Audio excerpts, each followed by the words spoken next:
কুরবানি দেওয়া অনেক বড় সওয়াবের কাজ।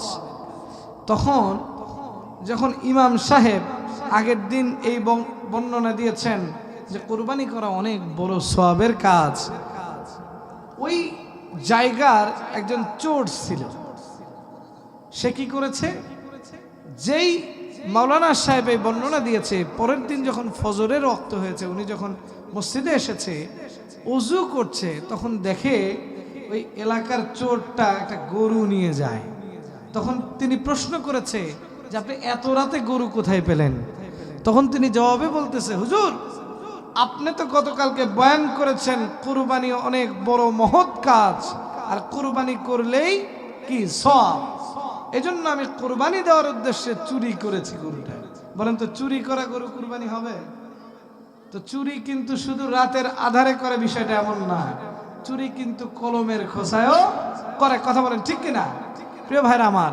এবার মাওলানা সাহেব বলেছে, আহারে আপনি তো কুরবানি করবেন সওয়াবের কাজ, কিন্তু আপনি যে চুরি করলেন এটা তো অন্যায় কাজ।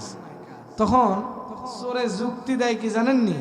চোরে যুক্তি দেয়, হুজুর আপনি তো বলেছেন যে কুরবানি করা সওয়াবের কাজ, আবার চুরি করা কি গুনাহের কাজ। অতএব আমি যদি কুরবানি দিই তাহলে হবে সওয়াব, আর যদি যেহেতু চুরি করেছি তাহলে তো গুনাহ হবে। তার মানে সওয়াবে গুনাহে কাট, মাঝখান থেকে আমার গোস্ত খাওয়া ফিরি। কথা বলেন ঠিক কিনা? এইরকম যদি আমাদের নিয়ত হয় যে যে কোনো মূল্যে হোক টাকা ব্যবস্থা করে, অর্থ যোগান দিয়ে, সেটা সুদে হোক, ঘুষ নিয়ে হোক, বা ঋণ করে হোক, বা অন্যের হক মেরে হোক, যদি কোরবানি দেওয়ার নিয়ত আমরা করি, তাহলে কি কোরবানি হবে?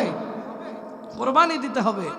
হযরতে ইব্রাহিম আলাইহিস সালাতু ওয়াস সালামের মতো কোরবানি দিতে হবে। নিজের সবচেয়ে আপন জিনিসটাকে কোরবানি করতে হবে, ত্যাগ করতে হবে, তাহলেই আমাদের কোরবানিটা সহি হবে।